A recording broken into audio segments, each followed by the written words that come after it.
الحمدللہ رب العالمین، الصلاۃ والسلام علی سید الانبیاء والمرسلین، اما بعد، اعوذ باللہ من الشیطان الرجیم، بسم اللہ الرحمن الرحیم۔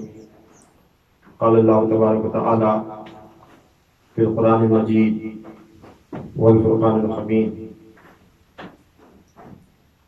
یا ایھا الذین آمنوا اتقوا اللہ وَكُونُوا مَعَ الصَّادِقِينَ۔ وقال اللہ تبارک و تعالی فی شأنہ حبیب المصطفیٰ، ان اللہ وملائکتہ یصلون علی النبی یا ایھا الذین آمنوا صلوا علیہ وسلموا تسلیما۔ اللہم صل علی سیدنا شفیعنا حبیبنا نبینا مولانا محمد وعلی آلہ وصحبہ وبارک وسلم۔ صلی علیہ صلاۃ والسلام علیک یا رسول اللہ صلی اللہ علیہ وسلم۔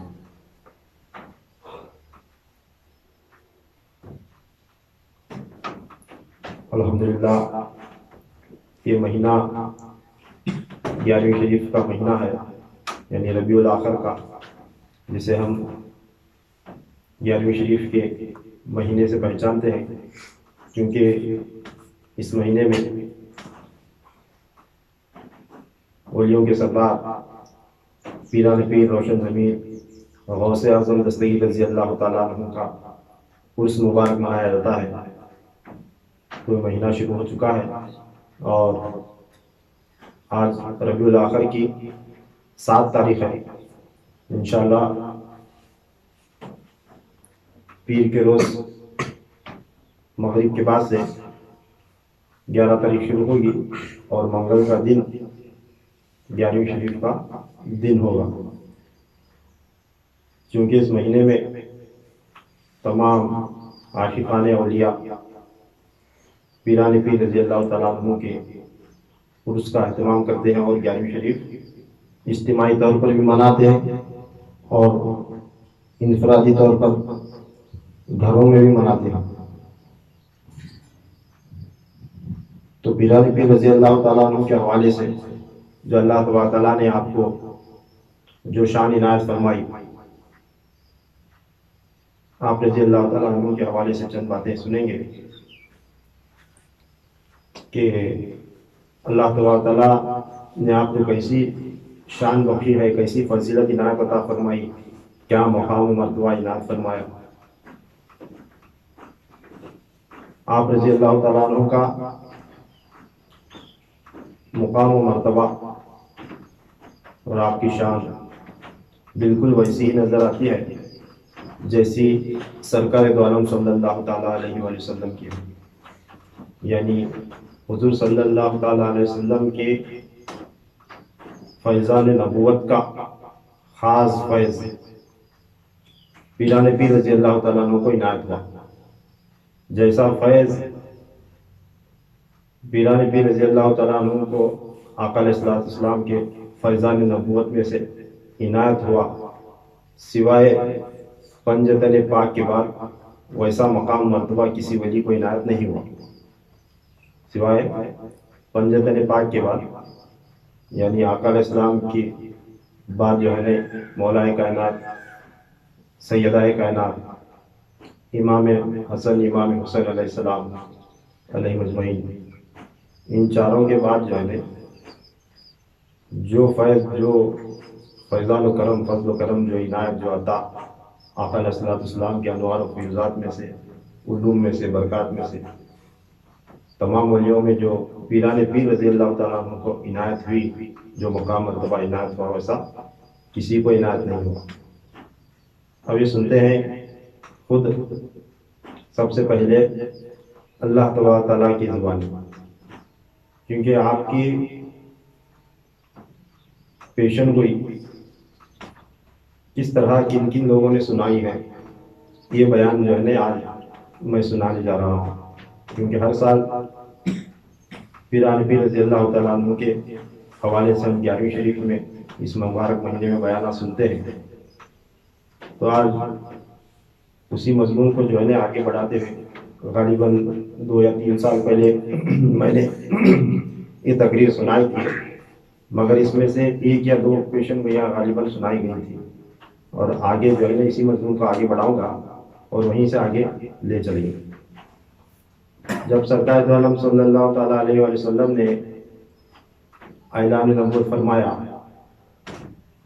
اور آپ صلی اللہ تعالیٰ علیہ وآلہ وسلم کو معراج نصیب ہوئی، جب آپ صلی اللہ علیہ وسلم معراج پر تشریف لے گئے تو اس وقت ہم نے یہ واقعہ معراج کے بیان میں سن رکھا ہے کہ جب آقا علیہ السلام عرش معلیٰ کے قریب پہنچے، پھر سدرۃ المنتہا پر پہنچے تھے، پھر وہاں سے آگے گئے، جب آخر مقام عرش معلیٰ تک پہنچے، اس طرح 2 یا 3 مرتبہ اس سفر کے دوران ایک مبارک روح وہاں پر حاضر ہوئی اور آپ صلی اللہ تعالیٰ علیہ وسلم کی خاطر اپنا کبھی کندھا پیش کیا، کبھی جو ہے پشت مبارک پیش کی، کبھی آپ کے سامنے آ کر کھڑے ہوئے، کبھی مکالمہ اور بات چیت ہوئی، گفتگو ہوئی اور مکالمہ بھی ہوا، جس بات کو میں نے پچھلے بیانات میں سنایا تھا، جس میں حضرت امام غزالی رحمۃ اللہ تعالیٰ علیہ کی روح حاضر ہوئی تھی۔ تو ان ایام میں یعنی اس واقعے کے اندر تب اللہ تبارک تعالیٰ سے آپ صلی اللہ تعالیٰ علیہ وسلم نے پوچھا تھا کہ اللہ اس مقدس مقام پر یہ مبارک روح آنے والی، حاضر ہونے والی، یہ کون ہے؟ تو اس وقت سب سے پہلے پیران پیر رضی اللہ تعالیٰ عنہ کے اس دنیا میں تشریف لانے کی خبر خود اللہ تبارک تعالیٰ نے سنائی تھی۔ اللہ تعالیٰ نے بتایا تھا کہ اے میرے حبیب، یہ تیری ہی اولاد میں آنے والا ایک مقدس بندہ ہوگا، اس کا نام عبد القادر ہوگا، یہ تیری ہی اولاد سے ہوگا اور اسے مرتبہ نبوت میں سے خاص فیض حاصل ہوگا۔ اس طرح معراج کے واقعے میں اللہ تعالیٰ نے خود پیران پیر غوث اعظم دستگیر رضی اللہ تعالیٰ عنہ کا تعارف حضور صلی اللہ علیہ وسلم کو کروایا تھا۔ تو یہ پہلی پیشن ہوئی پیران پیر رضی اللہ تعالیٰ عنہ کی دنیا میں آنے کی۔ ٹھیک اسی طرح ہوا جیسا جب حضرت آدم علیہ السلام زمین پر آئے، آنے کے بعد آپ روتے رہے، تڑپتے رہے، پھر آپ کو حضرت جبریل امین نے یاد دلایا کہ اے آدم، جو سب سے اول کلمہ آپ نے دیکھا تھا، جو نام پڑھا تھا، اس نام کا وسیلہ دے کر توبہ کیجئے گا، اللہ تعالیٰ توبہ قبول فرمائے گا۔ تو حضرت آدم علیہ السلام جب حضور صلی اللہ تعالیٰ علیہ وسلم کا وسیلہ پیش کر کے توبہ کریں تو ان کی توبہ قبول ہوئی، اور حضور صلی اللہ تعالیٰ علیہ وسلم کے دنیا میں تشریف لانے کی خبر جو ہے نا حضرت آدم علیہ السلام دیتے گئے زمین پر، مگر اس سے پہلے جب اللہ تعالیٰ نے آدم علیہ السلام کی تکلیف فرمائی تھی، جو ہی آپ نے کھڑے ہوتے ہی وہ کلمہ جنت کے دروازے پر عرش الہی پر پڑھا تھا، تو سوال پوچھا تھا اللہ تعالیٰ اس کی بارگاہ میں، عرض کیا تھا کہ اللہ تیرے نام کے ساتھ جوڑ کر تو نے جو نام لکھا ہے کس کا ہے؟ لا الہ الا اللہ کے ساتھ یہ جو محمد رسول اللہ لکھا ہے یہ کون ہے؟ محمد صلی اللہ تعالیٰ علیہ وسلم۔ تو اللہ نے فرمایا تھا کہ اے آدم، یہ میرا حبیب ہے، یہ میرا حبیب ہے، اسی کی خاطر میں نے ساری خلقت کی تخلیق فرمائی ہے، اگر اس کی تخلیق نہ بھی ہوتی تو تجھے بھی تخلیق نہ کرتا، تو یہ میرا پیارا حبیب ہے۔ تو اللہ تعالیٰ نے آدم علیہ السلام کو جس طرح وہاں پر پیشن گوئی حضور صلی اللہ علیہ وسلم کے آنے کی دی تھی، اسی طرح حضور صلی اللہ تعالیٰ علیہ وسلم سے ملاقات کروا کے معراج کی رات پیران پیر غوث اعظم دستگیر رضی اللہ تعالیٰ عنہ کی دنیا میں آنے کی جو ہے خبر آقا علیہ السلام کو بتائی تھی اللہ تبارک تعالیٰ نے۔ جب آدم علیہ السلام کو آقا علیہ السلام کی خبر ملی تو آپ نے اس خبر کو آگے پہنچایا، پھر آگے پہنچایا، تمام انبیاء و خبر آگے پہنچاتے گئے کہ ہم آخری نہیں، اس طرح آخری پیغمبر آنے والے ہیں۔ بالکل ٹھیک اسی طرح پیران پیر رضی اللہ تعالیٰ عنہ کے پہلے جتنے بھی اولیاء اللہ ہے وہ بھی آدم علیہ السلام کی سنت کی طرح اس پیغام کو آگے بڑھاتے گئے کہ ہم ولی ہیں، مگر جو ہے نا ہم تمام کے سردار آنے والے ہیں جن کا نام قطب عالم عبد القادر ہوگا۔ اس طرح غوث پاک رضی اللہ تعالیٰ عنہ کے آنے کی جو ہے خبر اولیاء اللہ دیتے رہے، مگر یہ شروعات کہاں سے ہوئی؟ یہ عرش معلیٰ سے اللہ تبارک تعالیٰ کے ذریعے پیشن گوئی شروع ہوئی. تو سب سے پہلے معراج کی رات اللہ تبارک تعالیٰ نے پیشن گوئی دی. پھر اس کے بعد زمین پر اس کا تذکرہ شروع ہوا. زمین پر اس کا تذکرہ سب سے پہلے، اب چونکہ آنے والے اس امت میں تھے، آپ صلی اللہ علیہ وسلم کی امت میں. پھر یہ حدیث میں کئی مرتبہ سنا چکا ہوں. یہ حدیث جو ہے نا طریقت کی حدیث ہے، جو خاص کر صحابہ کرام علیہم رضوان، وہ صحابہ جنہوں نے حضور صلی اللہ تعالی علیہ وسلم سے طریقت کی تعلیم پائی، اور طریقت کی جو بھی باتیں آپ صلی اللہ علیہ وسلم سنایا کرتے تھے خلوت میں، جیسے کہ اصحاب صفہ کا تذکرہ ملتا ہے، وہ احادیث، وہ باتیں حضور صلی اللہ علیہ وسلم کی ہر بات حدیث ہے، ہر بات حدیث ہے آپ صلی اللہ علیہ وسلم کی. وہ باتیں جو آپ صلی اللہ علیہ وسلم خلوت میں خاص صحابہ کرام کو، اصحاب صفہ کو، یعنی جو صوفی صحابہ تھے، ان کو سنایا کرتے تھے، وہ کتابوں میں لکھ لیا کرتے تھے. جو بات عام تمام لوگوں کو، عوام الناس کو سنانی ہوتی تھی، وہ مجلس میں باقاعدہ آپ صلی اللہ علیہ وسلم سنایا کرتے تھے. وہ باقاعدہ احادیث کی شکل میں بخاری شریف، مسلم شریف، ترمذی شریف، ابو داؤد شریف، اس طرح کی کتابوں میں جو ہے احادیث کی کتابوں میں آپ صلی اللہ علیہ وسلم کی ساری باتیں درج ہیں.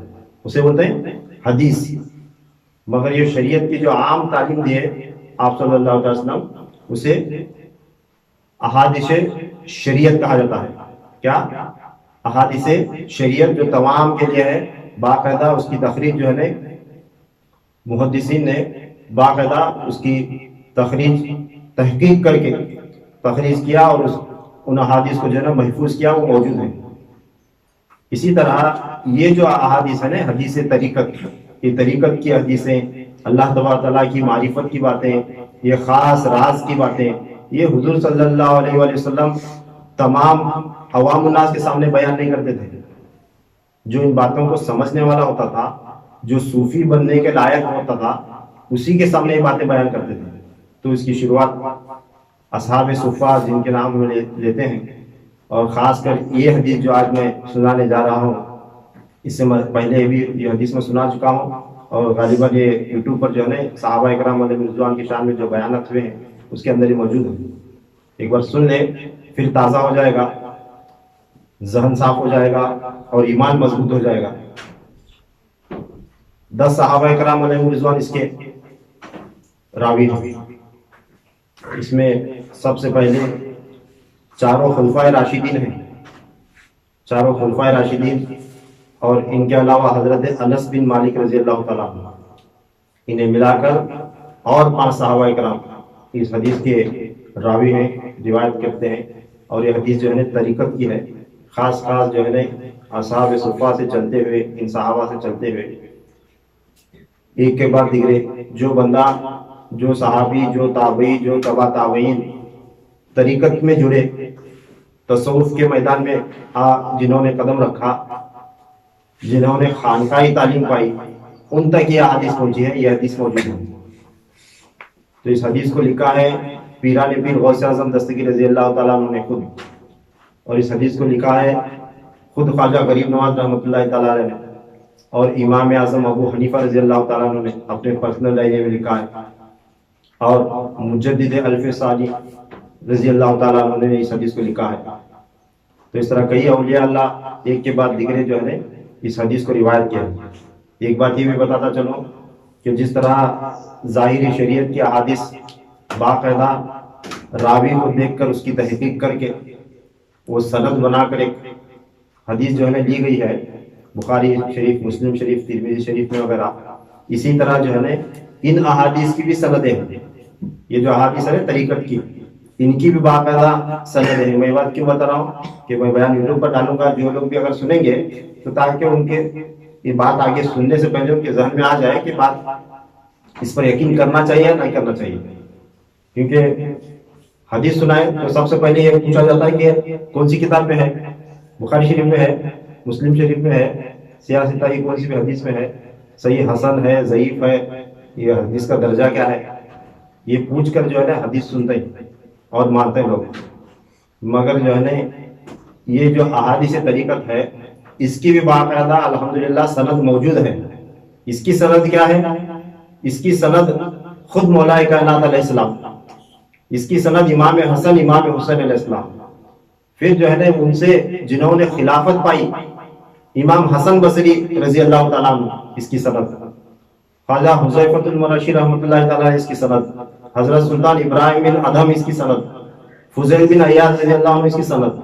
اسی طرح سلسلہ قادریہ میں آئے تو قادریہ سلسلے کے جتنے بزرگان دین ہیں خود ان کی سند ہے. یہ حدیث کی سند کو اس کی بھی سند ہے. یعنی مختصراً بتا دوں، جو ہمیں شجرا تلاوت کرتے نہیں، جب بھی حدیث قدسی غریب نواز نے یہ اپنے مکتوب میں لکھا ہے، اپنے مکتوبات میں لکھا ہے، تو سمجھنا سلسلہ چشتیہ کا شجرا جو ہے نا یہ حدیث کی سند، صحیح ہے کہ نہیں؟ سلسلہ چشتیہ کا جو شجرا ہے انہوں راوی وہی سند. اب میں نے کہا کہ غوث پاک رضی اللہ تعالیٰ عنہ نے اس حدیث کو جو ہے نا اپنے پرسنل ڈائری میں لکھا ہے، تو غوث پاک رضی اللہ تعالیٰ عنہ کا جو شجرا ہے سلسلہ قادریہ کا، وہ چیز حدیث کی سند. ٹھیک ہے. اب جو ہے نا حدیث پر شک کرنا ان راویوں پر شک کرنے کے برابر ہوگا. کس پر؟ غوث پاک رضی اللہ تعالیٰ پر شک کرنا پڑے گا، ابو سعید مبارک مخزومی رضی اللہ عنہ پر شک کرنا پڑے گا، حضرت معروف کرخی، جنید بغدادی، ابو بکر شبلی، سری سبتی رضی اللہ عنہ، ان اولیاء اللہ کے پر شک کرنا، کیونکہ یہ راوی ہے حضور صلی اللہ علیہ وسلم سے جو احادیث طریقت چل کر آئے ان کے راوی لوگ. تو ایک بات معلوم ہوتی ہے، یہ شریعت میں جھگڑے ہیں. بخاری شریف کی، مسلم شریف کی، ترمذی شریف کے جو احادیث ہے نا، جب ایک حدیث سنائی جاتی ہے تو کون بولتا ہے حدیث جو ہے حسن نہیں ہے، یہ ضعیف ہے، یہ جو ہے ثقہ نہیں ہے، ایک راوی نے یوں کہا، ایک راوی نے یوں کہا.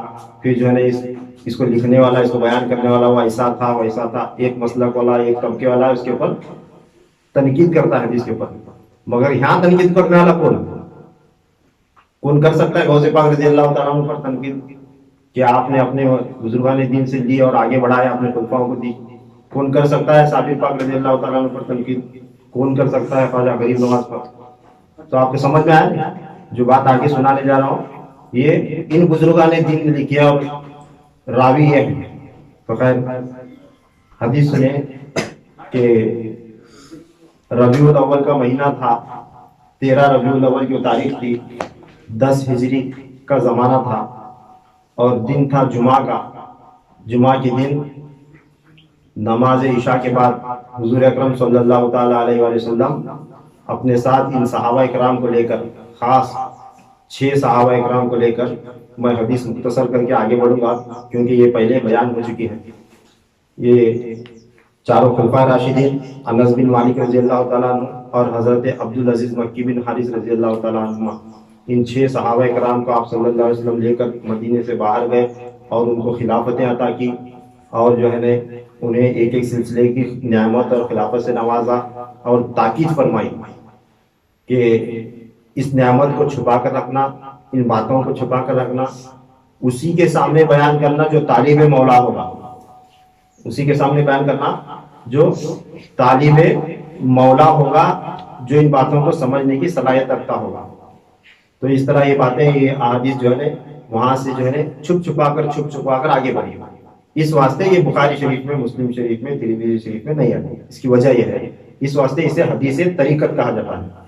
جو بندہ طریقت کے میدان میں قدم رکھا اسی کو یہ حدیث معلوم ہوئی، اسی تک یہ روایت پہنچی. تو خلافت عطا کرنے کے بعد آپ صلی اللہ علیہ وسلم نے یہ تاکید فرمائی کہ ان باتوں کو چھپا کر رکھنا یہ طریقت کی تعلیم ہے، اسی کو بتانا جو طالب مولا ہے.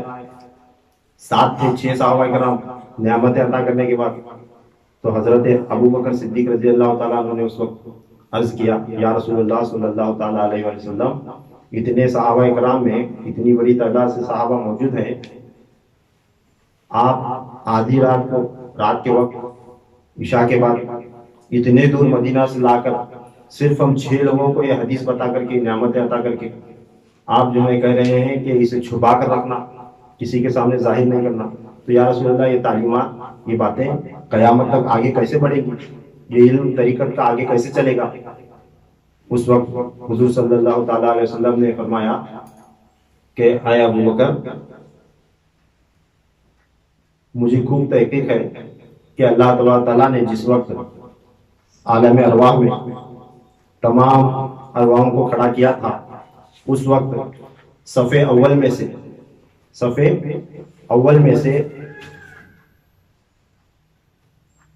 جو ارواح کھڑی تھی وہاں پر انبیاء کرام موجود تھے، اور صف دوم میں جو ارواحیں موجود تھی وہ ارواحیں تھی جو اولیاء اللہ کی تھی، اور صف سوم میں یعنی تیسری صف میں تابعین اور تبع تابعین کی ارواحیں تھیں، اور چوتھی صف میں عوام الناس کے ارواحوں کو کھڑا کیا گیا تھا۔ اس وقت اللہ تبارک تعالیٰ نے حکم فرمایا فسجد، سجدہ کرو، یہ حکم ہوا۔ تو آپ صلی اللہ علیہ وسلم فرماتے ہیں کہ تب صف اولیاء میں سے یعنی دوسری صف میں سے ایک روح آگے بڑھی، اور اس روح نے آ کر میرے کف پا پر سجدہ کیا۔ اللہ تعالیٰ نے جب حکم دیا سجدہ کرو تو اولیاء اللہ کے ارواحوں میں سے ایک روح آئی، آ کر میرے قدم مبارک پر سجدہ کیا۔ آپ صلی اللہ علیہ وسلم فرماتے ہیں پھر حضرت جبریل آئے اور آ کر اس روح کو اپنے پروں پر اٹھا کر لے جا کر اس کی جگہ پر کھڑا کرتے۔ تب اس روح نے اسی جگہ کھڑے ہو کر میرے کف پا کا تصور جما کر پھر وہیں پر سجدہ کیا۔ پھر جبریل امین آئے، جا کر پھر اسے پروں پر اٹھایا اور سیدھا اس جگہ پر کھڑا کیا۔ اس طرح 3 مرتبہ ہوا۔ 3 مرتبہ ہونے کے بعد جبریل امین میرے پاس آئے اور آ کر بولے کہ یا رسول اللہ صلی اللہ علیہ وسلم، اولیاء اللہ کی ارواحوں میں ایک روح ہے جو اپنے جگہ پر قائم رہتی ہی نہیں، کبھی آ کر آپ کے قدموں پر سجدہ کرتی ہے، کبھی جو ہے نا خود وہیں کھڑے ہو کر آپ کے قدم کا تصور جما کر سجدہ کر رہی ہے، اور تیسری مرتبہ نکل کر آ کر وہ روح جو ہے نا انبیاء کرام کے صف میں کھڑی ہو گئی، انبیاء کرام کے صف اول میں کھڑی ہو گئی۔ تو تب حضور صلی اللہ علیہ وسلم فرماتے ہیں پھر میں آگے بڑھا گیا اور جا کر جو ہے نا اس روح سے بات چیت کی اور اسے پیار محبت سے سمجھایا بجھایا اور لے جا کر اس کے مقام پر کھڑا کیا۔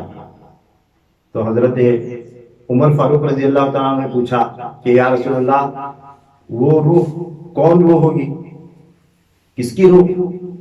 تب آپ صلی اللہ علیہ وسلم نے فرمایا کہ اے عمر، وہ روح میری اولاد میں آنے والے ایک ولی کی ہے، اس کا نام قطب عالم عبد القادر ہوگا، اس کا نام قطب عالم عبد القادر ہوگا۔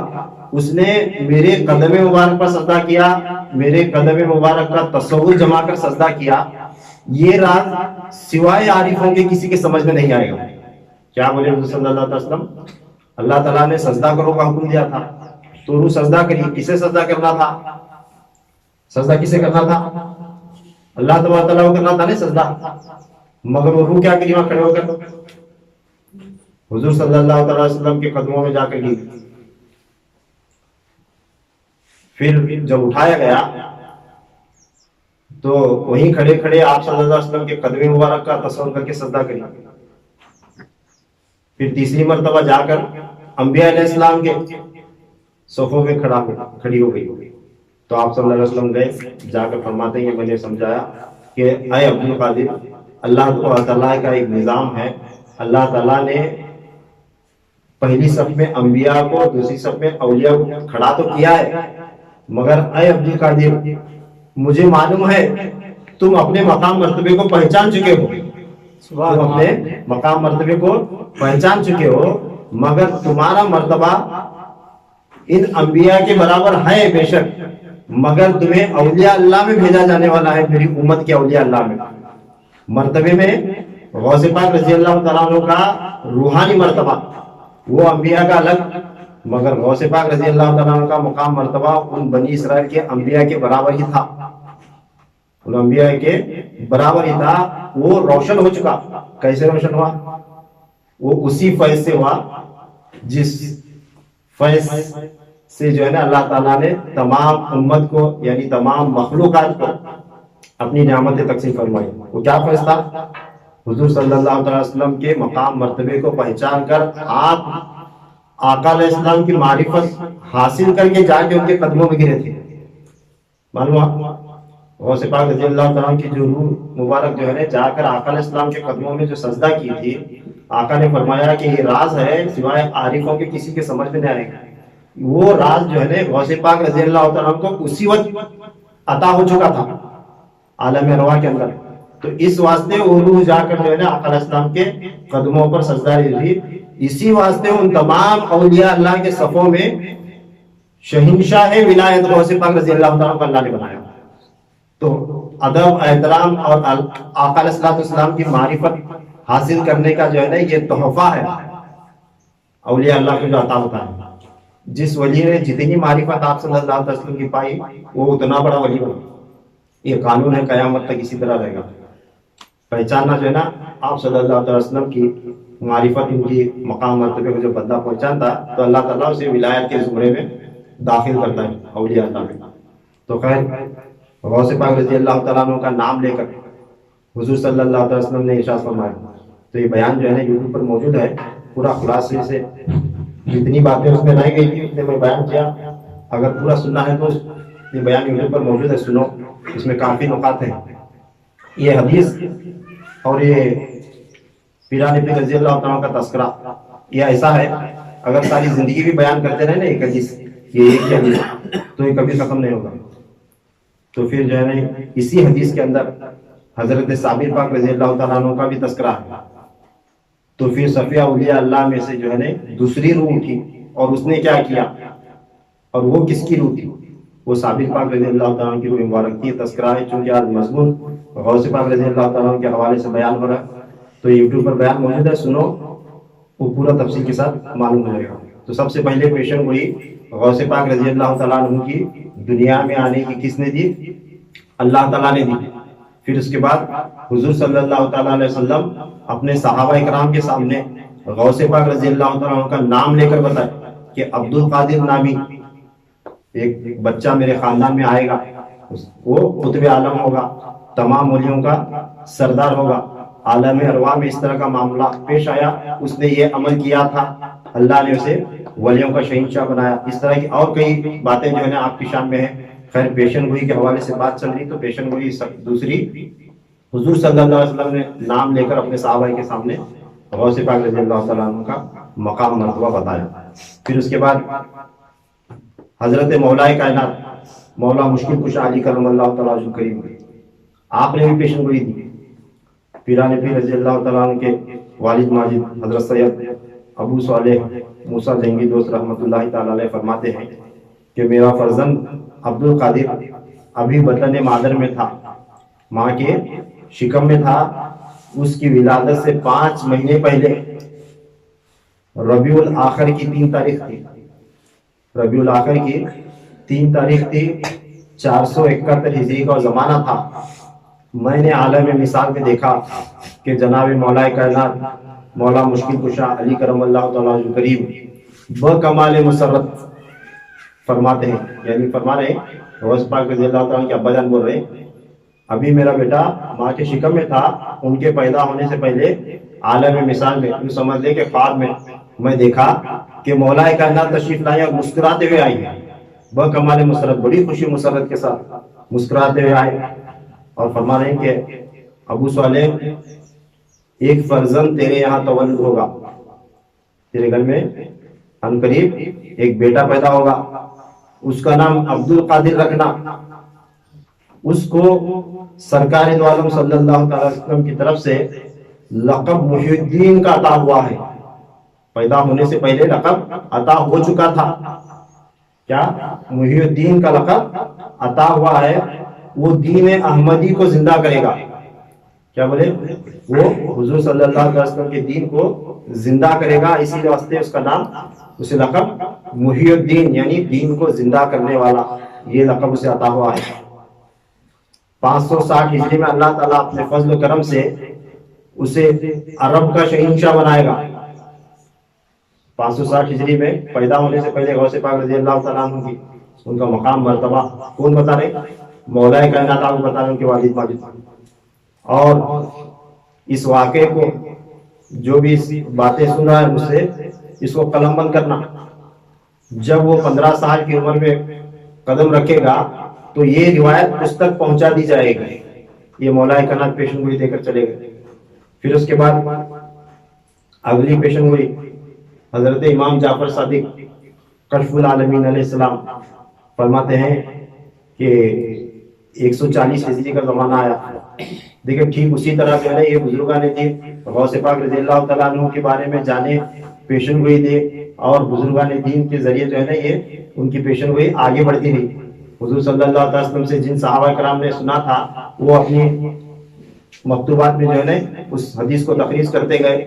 وہ کتاب جو ہے نا خانقاہوں میں صوفیاء کرام کے ساتھ جو بھی صحابہ کرام، جو بھی تابعین، تبع تابعین طریقت سے جڑتے گئے، طریقت والوں کے پاس یہ حدیث سفر کرتے ہوئے آگے بڑھی.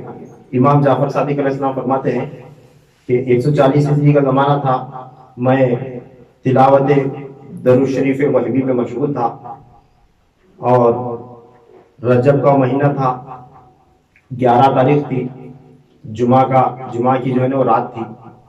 نصف شب گزر چکی تھی کہ مجھے خلاف عادت نیند کا غلبہ ہوا. میرا معمول نہیں تھا مگر میرے عادت کے خلاف مجھے نیند کا غلبہ ہوا. جب میں نے کنٹرول نہیں کر سکا نیند کو، تو اس وقت مجھے الہام ہوا کہ ذکر کو ترک کرو اور لیٹ جاؤ. اس طرح جب مجھے الہام ہوا تو میں وہاں پر سو گیا. تو فرماتے ہیں کہ میں نے خواب میں دیکھا کہ مجھ پر عالم ملکوت منکشف ہوا ہے، یعنی فرشتوں کا عالم منکشف ہوا. پھر وہاں سے میں آگے بڑھا، عالم جبروت میں میرا گزر ہوا. جب عالم جبروت میں میں پہنچا تو فرماتے ہیں کہ میں نے وہاں پر ایک بہت ہی بڑا خوبصورت باغ دیکھا. کئی درخت موجود تھے، جن درختوں کے پتوں سے ہر پتے سے جو ہے نا ایک طرح کا نور برس رہا تھا، اور ایک الگ عرفان، ایک الگ تازگی، ایک عجیب روحانیت مجھے وہاں سے محسوس ہو رہی تھی.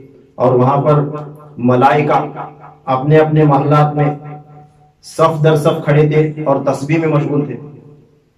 پھر فرماتے ہیں انبیاء کی ارواح کسی امر کی منتظر تھی، یعنی اللہ تعالیٰ کب کیا حکم دیتا ہے اس امر کے جو ہے منتظر تھے. پھر فرماتے ہیں اولیاء اللہ مست تھے اپنے اپنے حال میں. فرماتے ہیں یہ تمام منظر دیکھ کر مجھے ایک لحظہ قرار نہیں ہو رہا تھا. اتنے میں حضرت انس بن مالک رضی اللہ تعالیٰ عنہ کی روح مبارک وہاں پر تشریف لائی، اور حضرت انس بن مالک نے مجھ سے فرمایا کہ اے جعفر، حضور صلی اللہ تعالیٰ علیہ وسلم آپ کے منتظر ہیں، یہاں سے آگے چلیے گا، وہاں پر اور بھی زیادہ عجیب منظر آپ کو دیکھنا ہے. یہ کہہ کر مجھے اپنے ساتھ لے گئے. فرماتے ہیں جب میں گیا تو دیکھا کہ ایک موتی کا خیمہ ہے. خیمہ مانو ایک جھوپڑی سے ہوتا ہے خیمہ. ایک موتی کا خیمہ ہے، اور اس خیمے کے اندر ایک بہت ہی عالیشان، یہ جسے کارپیٹ میں بولتے ہیں تخت کے اوپر جو ہے نا ایک کپڑا بچھا ہوا ہے، قالین بچھا ہوا ہے، اور آقا علیہ السلام اس قالین پر تشریف فرما ہے، اور آپ کے ساتھ اہل بیت کے 11 حضرات آپ کے ساتھ بیٹھے ہوئے ہیں اطراف و اکناف سے، اور صحابہ کرام علیہ رضوان کی ارواحیں وہاں پر موجود ہیں.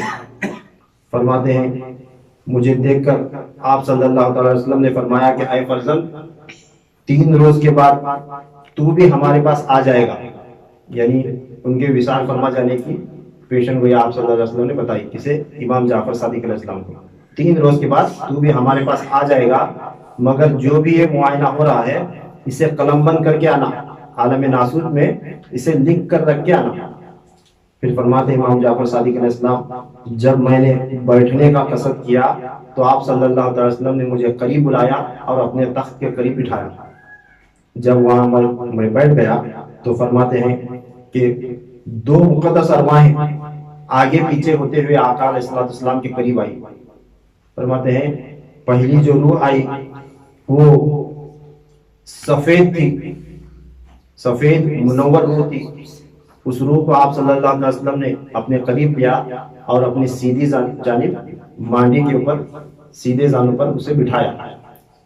پھر فرماتے ہیں پھر اس کے بعد ایک روح اور تشریف لائی جس کا نور سرخ تھا. پھر اس روح مبارک کو آپ صلی اللہ علیہ وسلم نے لیا اور اپنی بائیں جانب پر بٹھایا. پھر وہاں پر آپ صلی اللہ علیہ وسلم کے بالکل قریب سامنے امام حسن اور امام حسین علیہ السلام تشریف فرماتے ہیں. آپ صلی اللہ علیہ وسلم نے امام حسن اور امام حسین علیہ السلام کی طرف مخاطب ہو کر فرمایا یا قرۃ العینین، یعنی اے میری آنکھوں کے تاروں، جب آپ کا تم دونوں کا شہادت نامہ ہمارے پاس پہنچا تھا اس وقت میں نے اور علی نے اور فاطمہ نے خوشی و مسرت کے ساتھ اس شہادت نامے پر مہر لگائی تھی، سگنیچر کیے تھے، مہر لگائے تھے. یعنی اللہ تبارک تعالیٰ نے امام حسن اور امام حسین علیہ السلام کی شہادت سے پہلے آقا علیہ السلام کی اور علی اور فاطمہ رضی اللہ تعالیٰ عنہ کی منظوری لی تھی اللہ تعالیٰ نے کہ ان کی شہادت چاہیے، کیا آپ دو گے؟ یہ معنی ہے اس کا. فرماتے ہیں آقا علیہ السلام امام حسن اور امام حسین علیہ السلام کی طرف مخاطب کریے. تو اس طرح کا معاملہ پیش آنے کے بعد میں نے، علی اور فاطمہ نے اس پر خوشی خوشی دستخط کیے تھے. جو ہی دستخط کی تو میرے دل میں میری امت کا خیال آیا.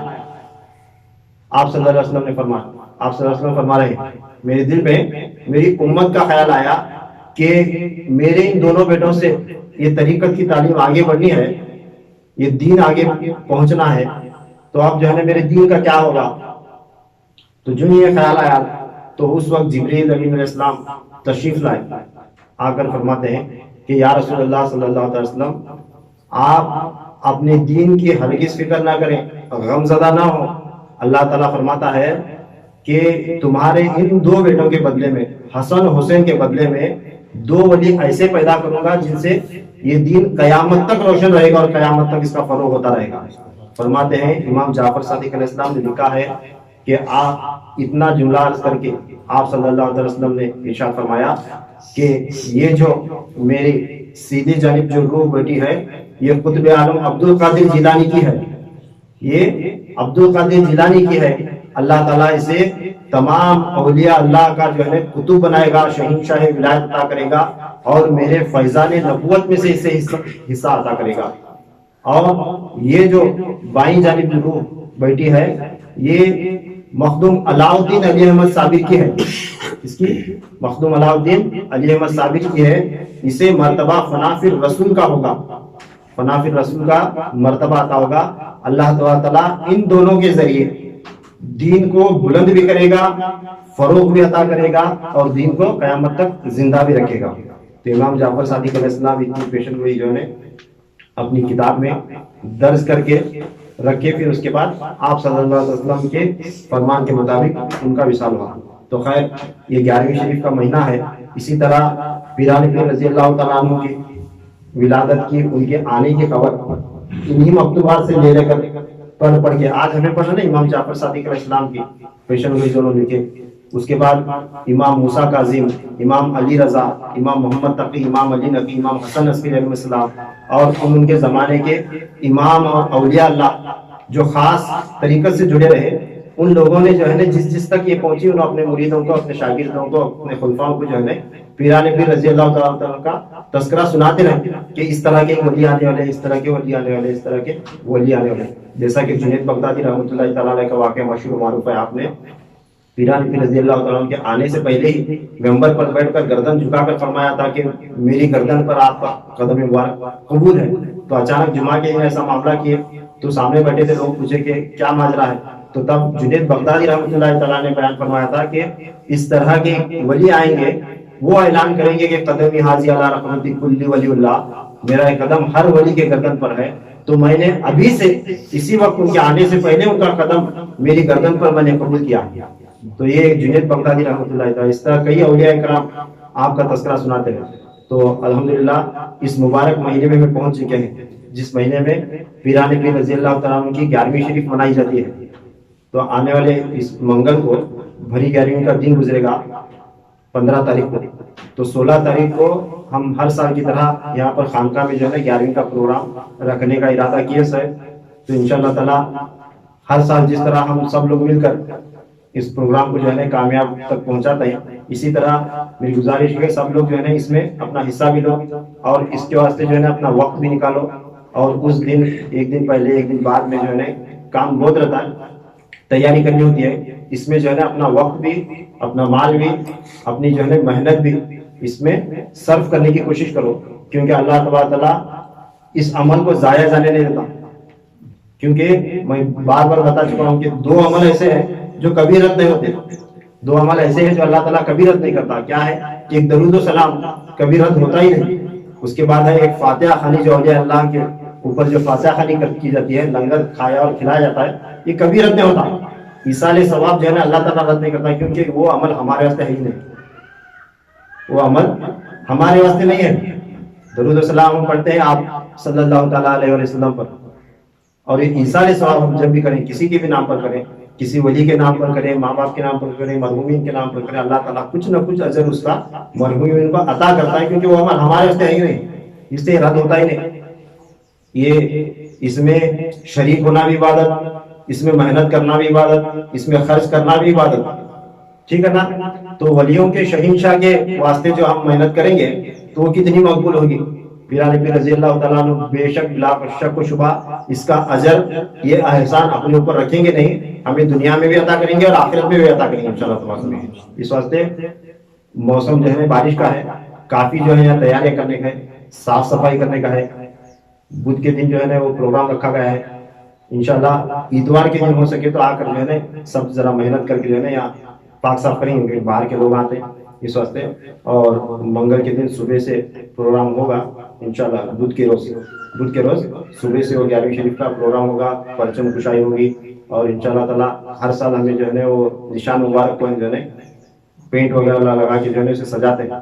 تو انشاءاللہ وہ اس کے بارے میں بھی بات چیت کرنے کے، نماز کے بعد میں تھوڑا رکو، دیکھ کیسا کرنا ہے، کیا کرنا ہے، کیسے اس طرح سے تھوڑا بات چیت کریں گے انشاءاللہ. اللہ تعالیٰ ہمیں ہماری نیت میں کامیابی نصیب عطا فرمائے، اور بزرگان دین کے بارگاہوں میں ہمارے اعمال کو قبولیت کا درجہ نصیب عطا فرمائے. وآخر دعوانا الحمدللہ رب العالمین، وما علینا الا البلاغ المبین.